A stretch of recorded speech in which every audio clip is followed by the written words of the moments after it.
Boris Lehir, bonjour. Bonjour. Vous êtes expert au département économie de France Stratégie et vous venez nous parler d'une note que vous avez publiée sur la dynamique de l'emploi des métropoles et des territoires avoisinants.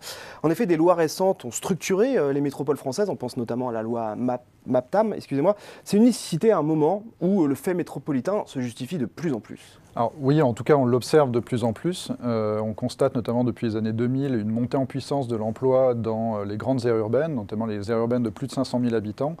Alors grosso modo, une aire urbaine, ça englobe la ville et sa banlieue assez large, qu'on appelle couronne périurbaine. Et ce phénomène métropolitain, en fait, il se caractérise à la fois par une croissance forte de l'emploi dans ces zones périurbaines, ce qu'on appelle la croissance par les franges des métropoles, et aussi par un dynamisme assez fort de certains secteurs, mais y compris dans le cœur des villes. Alors, ce phénomène métropolitain implique des effets d'entraînement pour les territoires avoisinants. Alors, quels sont-ils, ces effets d'entraînement? Oui, alors quand on rentre dans le détail de ces métropoles, on est face à des situations quand même très variées. Variées à la fois sur la performance propre de la zone métropolitaine et sur le dynamisme des territoires qui entourent ces zones métropolitaines. C'est ce qu'on montre dans cette note qui est basée sur une étude réalisée par l'équipe de recherche de Nadine Levrato. Vous avez à peu près tous les cas de figure possibles, c'est-à-dire des territoires dans lesquels la zone d'emploi de la métropole affiche un fort dynamisme d'emploi, et ce dynamisme est partagé avec ces territoires qui l'entourent. C'est le cas notamment à Lyon, Marseille ou Nantes. Vous avez des territoires pour lesquels la zone métropolitaine ne partage pas ce dynamisme avec les territoires alentours, notamment à Lille, Toulouse ou Montpellier.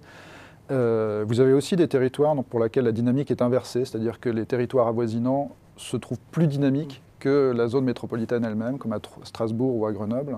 Et enfin, le cas le plus défavorable, c'est des situations où ni la zone métropolitaine ni les territoires avoisinants n'affichent une réelle croissance d'emploi forte, comme notamment à Nice ou à Rouen. Et alors, pourquoi il y a des divergences? Pourquoi il y a des territoires qui réussissent mieux que d'autres? Alors, c'est assez compliqué de préciser exactement sur quoi repose la performance de tel ou tel territoire par rapport à d'autres. On a investi des pistes comme notamment la spécialisation sectorielle, puisqu'on observe qu'en moyenne les métropoles sont positionnées sur des secteurs dont la croissance en emploi est plus forte, typiquement les métiers liés à l'informatique ou à l'information et la communication, à la recherche et développement sont plus représentés dans les métropoles que sur le reste du territoire, et inversement les métiers qui perdent des emplois, type les métiers agricoles ou d'ouvriers non qualifiés, sont moins représentés dans les zones métropolitaines qu'ailleurs. Il y a aussi des villes qui ont des axes forts de spécialisation, comme Toulouse, dont l'emploi est fortement tiré par l'activité aéronautique. Dans la note, on montre que l'effet de structure joue favorablement, notamment dans la ville de Lille, et peut jouer aussi défavorablement dans certaines métropoles, comme à Rouen, dont l'emploi semble être positionné sur des secteurs qui perdent des emplois.